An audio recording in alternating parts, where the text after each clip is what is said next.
Scott and Katie spent the entire night keeping the fire lit and pacing around the cabin. It was impossible for either of them to get any sleep. It had become a game of warming up by the fire, then checking the door and windows around them. Scott was certain some creature would come crashing into the cabin any moment, but to his surprise, the night was quiet. The one exception being the howling wind that never took a break. They both sat by the window and watched the sun climb above the tree line. Rays of sunlight punched through the clouds and created a brilliant orange hue in the sky. The storm had passed in the night, and now the howling wind had changed into a low hum. After spending the night terrified and jumping at every small noise, Scott now understood why people watched the sun rise. Its dispelling power pushed away the shadowy unknown that hid in the dark. Even though it felt safer, he was certain it was unfounded safety. The man he saw last night was certainly still out in the woods somewhere, waiting for them to make their move. "Let's get going," said Katie as she began rolling up her sleeping bag. Scott nodded in agreement, set his rifle in the corner, and began to pack his bag. Within 15 minutes, they both were wearing their gear and ready to venture back outside. Scott had taken the time to see how many rounds were left in the rifle and was disappointed to discover that he only had 2 bullets left. They both searched around the cabin for more ammo, but they came up empty-handed. He guessed that the extra rounds were most likely in the coat pocket of their reanimated friend. Finally, they gave up on the hunt, not wanting to risk wasting any more daylight. They would just have to make do with 2 shots. Katie and Scott both exchanged a glance as they approached the broken door. No words were needed to convey what they felt. The situation was messed up, and the sooner they get this over with, the better. Scott removed the chair and threw the door open. Although the wind was far less severe, it still carried a biting chill that struck them in the face. "God, and I thought the cabin was cold," said Katie in a mocking voice. Walking through the snow still took a great deal of effort, but at least they could see now. The first thing they noticed was a truck parked 30 feet away from the cabin. They both ran up to the vehicle, like kids that had discovered a long-lost toy. However, the joy quickly subsided as they got a better view of the truck. The hood had been pulled open, and an assortment of hoses and pieces had been torn out with reckless abandonment. Scott and Katie didn't need to be mechanics to understand that the vehicle was no longer operational. "Did the man from last night do this?" asked Katie. "Maybe. It certainly appears that someone didn't want this vehicle to be used," said Scott as he looked through the windows. He didn't spot anything useful inside the truck, but Katie found a small can of gasoline buried under the snow in the back. He wasn't sure what possessed him to bring it, but Scott decided to attach it to his pack. If they found another vehicle, maybe it'd be helpful to have a bit of extra gas. With the truck being a bust, Scott and Katie began the hike back into the wilderness. The landscape was blanketed in snow. All they could see was a sea of white-topped trees. Katie looked at her compass to make sure they were traveling in the right direction towards the trail, but it was still just a guess where the trail was located. The snowstorm from yesterday could have either taken them a mile or 10 miles off the path. After 30 minutes of hiking, Scott noticed that his nose felt numb. He pulled up his scarf to better cover his face and provide a shield from the cold. He looked over at Katie and saw that she was way ahead of him, nearly having her entire face already covered. Then he saw Katie's eyes had grown wide. She lifted her hand and pointed behind him. It was a look of terror that Scott had rarely seen on her face. Turning quickly to look in the direction indicated, Scott leveled the rifle in front of him. He couldn't be certain, but Scott thought he saw a shadow dip behind a tree in the distance. It was really the perception of motion more than anything concrete spotted, but something was certainly in the woods with them. "Was it the guy?" asked Scott in a panicked voice. "No, it was someone else, but his eyes, they glowed," whispered Katie. Suddenly, he had a feeling that he was being watched. Katie moved closer to Scott, an instinctive reaction that provided little safety in this situation. He felt Katie jump.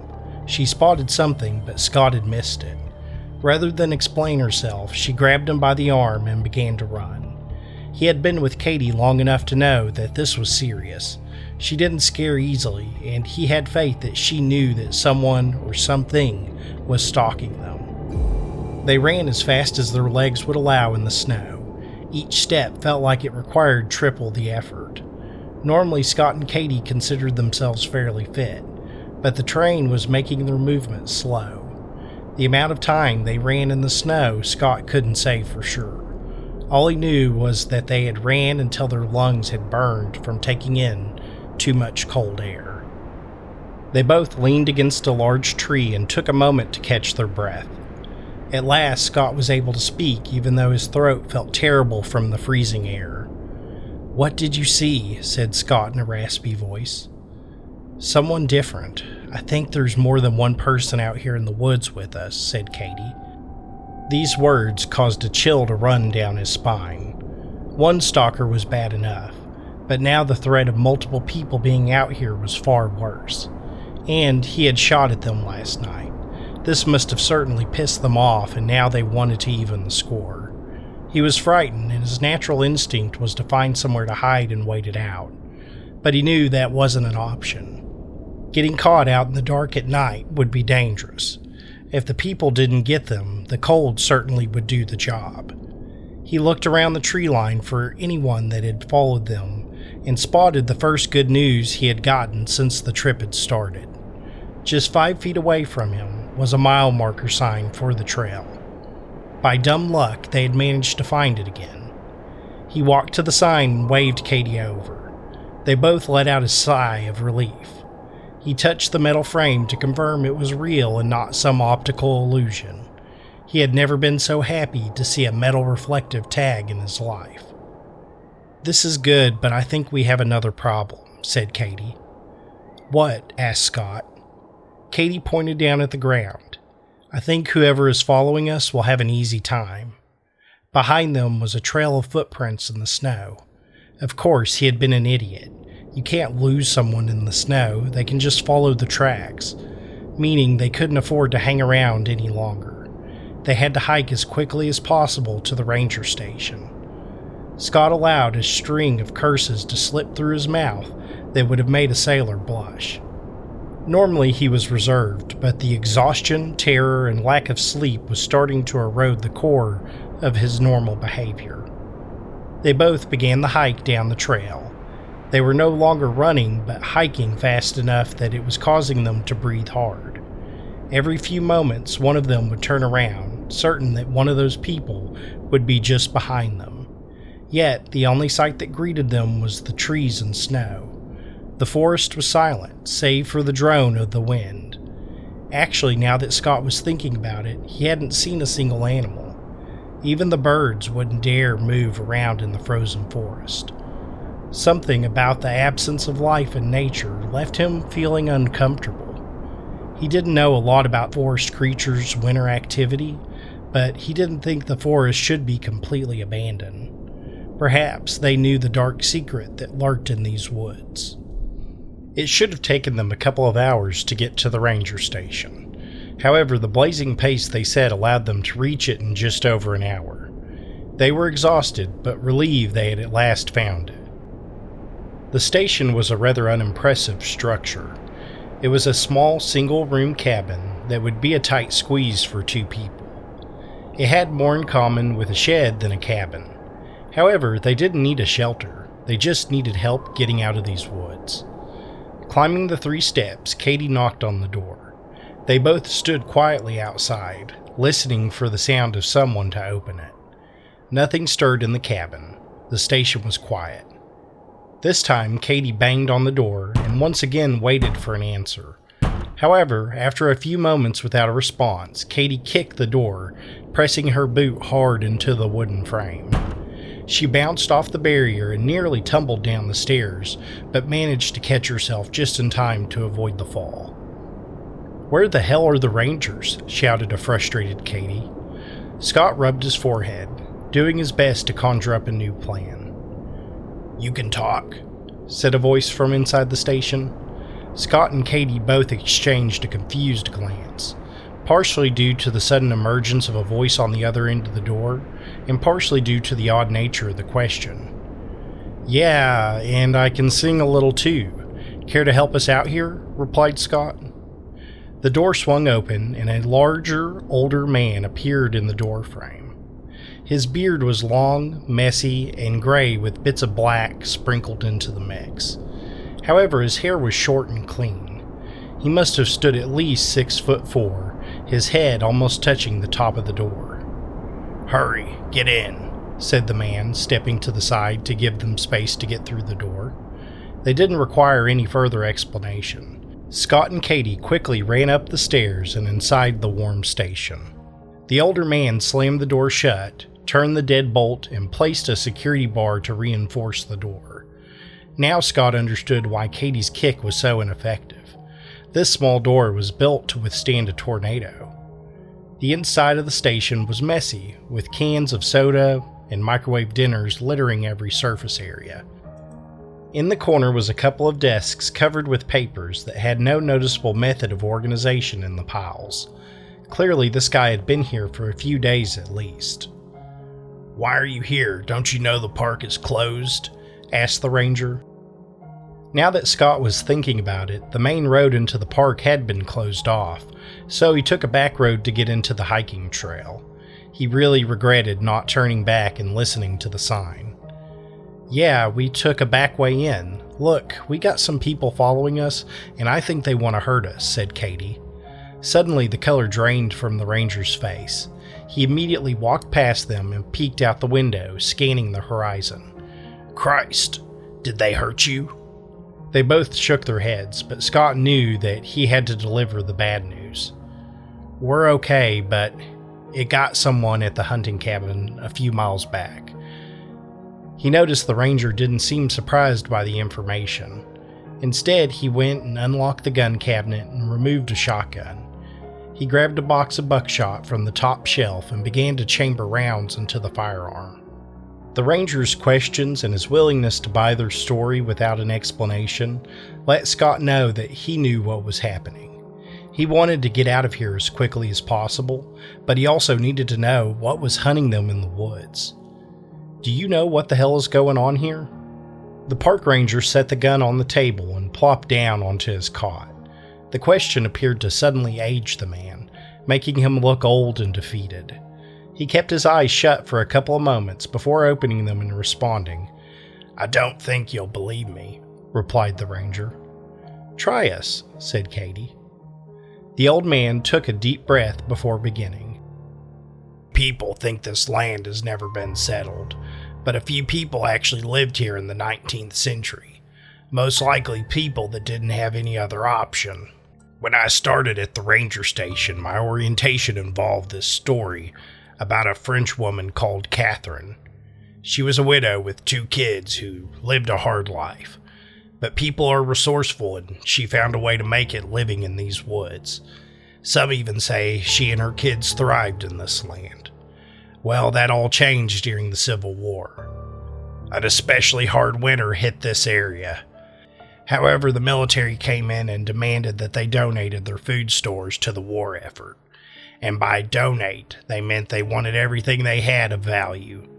The soldiers killed the horses for food, even took the blankets from their beds. Once the soldiers left, they'd basically doomed those people. Most of the settlers managed to make the trip out on foot, but Catherine's children were too young to walk out of the woods. When a few of the people returned in the spring, they found Catherine and her kids didn't make it. So they buried them and tried to rebuild.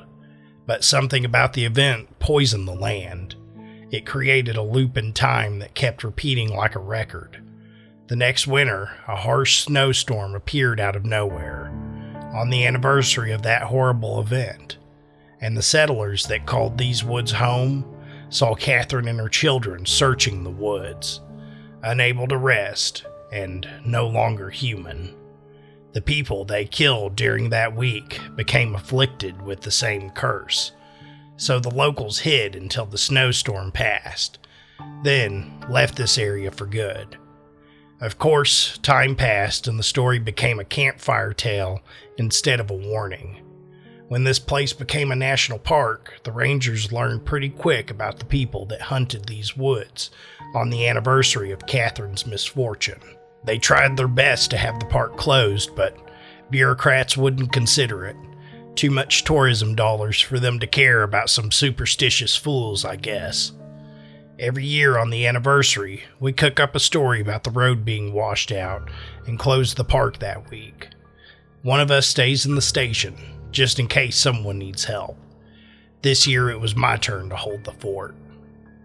So no one is supposed to be here? Asked Scott. The ranger nodded his head and replied, "Yep," in a long, drawn-out manner. Okay, so once the anniversary passes, those people go away? Asked Katie. Disappear without a trace, said the ranger. How many more days do we need to hold out? The grizzled man began to count on his fingers before shrugging and answering. Maybe 4 or 5 days, but honestly that won't be an option. We're gonna have to get out of here in the morning. Why can't we leave now? Asked Scott. Because we only have a few hours of daylight left, and those things get more active at night. The last thing I want is to get ambushed while we hike to the truck.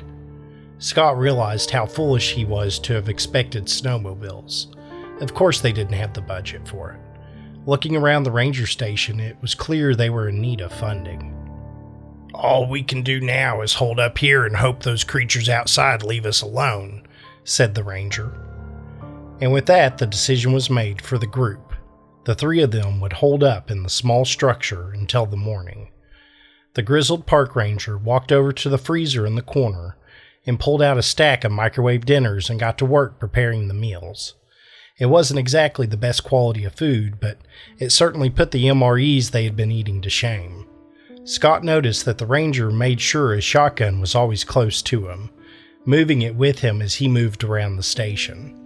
He decided he better do the same and keep the hunting rifle close by as well. The look in his eyes suggested that they were in for one hell of a night. It was a look that was a balance between angry and afraid. Tonight could very well be dangerous. Then it dawned on him that Scott didn't even introduce himself. By the way, I'm Scott and this is Katie. The sudden break in silence caused the ranger and Katie to snap to attention. He became aware that no one had spoken in the last 45 minutes. I'm David, but everybody calls me Ent, replied the ranger. Ent? Said Katie with a puzzled look painted on her face. Yeah, kind of a weird nickname that one of the guys gave me. Like the big talking trees that have beards and those fantasy stories. Ah, I see it now, said Katie with a smile. Hey, just in case, maybe you should hold on to this tonight, said Ent. He pulled out a revolver from his desk and handed it to Katie. She took the weapon and inspected it for a few minutes before setting it beside her sleeping bag. I hope I don't need it, said Katie. Me too, replied Ent. It was decided that they would sleep in shifts. That way everyone got a little rest. Scott felt exhausted, but he knew he wasn't going to get much sleep tonight. The idea of those things busting through the window at any moment kept him on edge. They all decided that sleeping in their shoes would be best. Ent took the first shift while Scott and Katie laid on their sleeping bags to try and rest. Scott closed his eyes for a second and immediately fell asleep. The exhaustion finally won the tug-of-war contest for his consciousness. Wake up, said a voice in the dark. Scott snapped awake and saw Ent and Katie looking out the window. Jumping to his feet, he ran over to look outside, a growing fear boiling over into terror. The ranger station had floodlights on the door that lit up the snowy area. Just 20 feet from them was a horde of people, or rather creatures that used to be people. Their eyes glowed yellow, and they crawled in the snow like wild animals. Low growls and shouts filled the cold night, a call to arms in their beast-like language. Scott guessed that at least 20 of them now surrounded the station, and standing in the middle of them was a woman who wore tattered old clothing. Her hair was jet black, her skin the same shade of white as the snow. He couldn't tell for certain in the distance, but he was pretty sure she didn't have eyes. Standing next to her were two small children, hiding behind her legs. "Is that Catherine?" asked Katie in a frightened voice. Ent didn't respond, not because he didn't want to answer, but simply because he couldn't process the question right now. The thin woman's head snapped in the direction of the window. She raised her bony hand and pointed at them. An eruption of cries caused all three of them to jump. Suddenly, the entire group of creatures were running right at the station. Ant grabbed his desk and flipped it vertically, then shoved it in front of the window. Scott grabbed his rifle off the floor and pointed it at the wall. He didn't know what else to do. Within mere moments, the crash of broken glass erupted in the station. A flurry of hands reached into the building, trying to knock away the desk that blocked the window. Ent did his best to hold it in place, his prodigious size being the only thing holding the barrier and keeping them out. Scott leveled the rifle in the area between the desk and the window, then pulled the trigger. The blast of the rifle shook the walls. It was quickly followed by a yelping sound, like a dog that had been kicked. Scott was terrified, but the sound filled him with hope. It meant that they could be hurt, they could be beaten. Before he could celebrate his small victory, a cry from Katie caused his focus to snap away from the window. Another monster had circled around the station and was now trying to crawl through the small window in the bathroom. There was simply no way that Scott could get there in time to help. The creature was going to get inside. Rather than flee, Katie pointed the revolver in her hand at the window and fired 3 rounds at the thing trying to get inside. The third bullet caught the monster in the neck, causing it to fall back outside. The flurry of blows landed on the door, however, the security bar kept it firmly in place. Scott chambered his rifle and looked around the station for the next source of danger. He didn't have time to think, he just had time to react. On the left side of the building, he saw a man tunneling through the wall, his yellow eyes reflecting the light in the dimmed station. The only thing that had tipped him off of the coming attack. He pressed the rifle barrel against the monster and pulled the trigger. The close range of the .30-06 round caused a fountain of black blood to fly in the air, painting the walls with its disturbing coat. The yellow of its eyes disappeared, leaving a corpse that was no longer animated. The desk that Ent had been holding was at last pushed out of the way. As he fell back, he grabbed the shotgun in the corner and quickly fired multiple buckshot rounds out of the breech. The maneuver bought everyone just enough time to flee.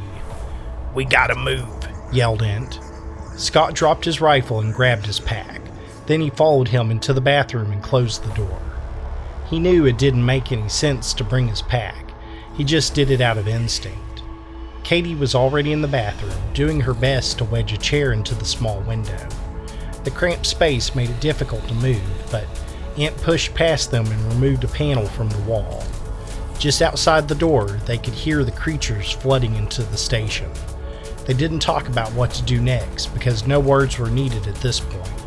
It was flee or expire, the will to survive being the only language that needed to be spoken by the group. They all went into the wall and under the station. The cold dirt kicked up as they landed in the crawl space under the structure. If the bathroom was cramped, this space was claustrophobic. They all moved along the ground, dragging their weapons and Scott dragging his pack. They at last got to a panel that could be removed and began to shovel snow out of the way. They couldn't see them, but they could hear those creatures in the crawl space with them, quickly gaining on the group. Katie unloaded the last 3 rounds of her revolver into the darkness. She wasn't sure if she hit anything, but she hoped that maybe it would buy them a bit more time.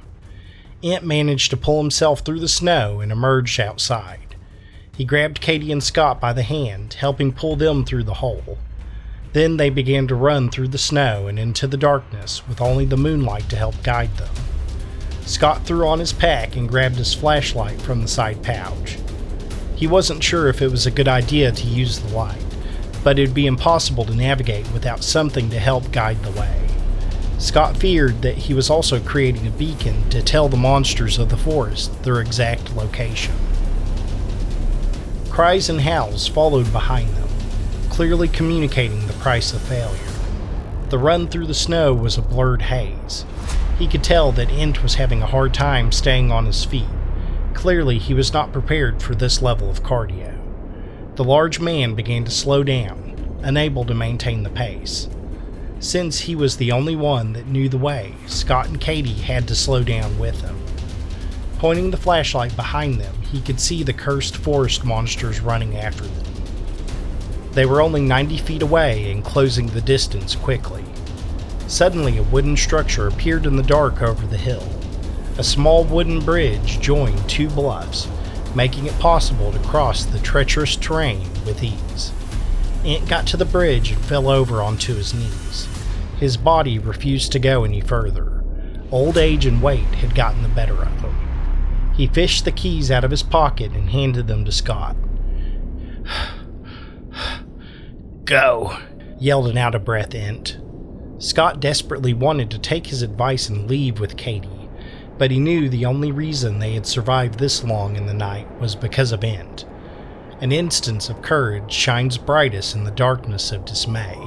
Scott had luckily brought with him his pack and the small gas can he had taken from the cabin. "Get him across the bridge," said Scott to Katie. She grabbed Ent by the arm and helped him up. They walked slowly, his large frame difficult to move. Scott grabbed the gas can and began to pour the fuel onto the bridge. He threw the can in the center and got out a lighter to start the blaze. Just as the lighter lit the fuel, one of the creatures managed to tackle Scott to the ground. The explosion of fire caught two of the monsters, causing them to tumble off the side. The rest of the pack stopped in place, unwilling to dive into the flames. Scott tried to wrestle the cursed creature off of him, but he found that he was simply overmatched. Its strength and tenacity was unworldly, inhuman compared to Scott. Its long claws tore into Scott's side, causing a burning pain to shoot into his body. His vision blurred from the pain. The only thing he could see was the monster opening its mouth and revealing its many teeth. A blast from the shotgun caused the attacker to fly off of Scott and into the flames. Katie dropped the gun and grabbed Scott, pulling him to the other side of the bridge. He was in a great deal of pain, but Scott was alive. The group of three slowly walked down to the other side of the bluff. After 20 minutes of travel, Scott saw the greatest thing man had ever created in the history of civilization. A road, and more specifically, a road out of the park. Waiting at the side was a truck that had been covered with a tarp to protect it from the snow. They removed the tarp, and they all crawled into the vehicle. Ent started the engine and drove away from the forest. Scott knew that he needed to go to the hospital, but the injury didn't feel life-threatening. The group sat quietly, unable to speak about what they had just survived. All Scott could think to do was grab Katie's hand and hold it tightly. They may have just gotten married, but this moment sealed their bond for life.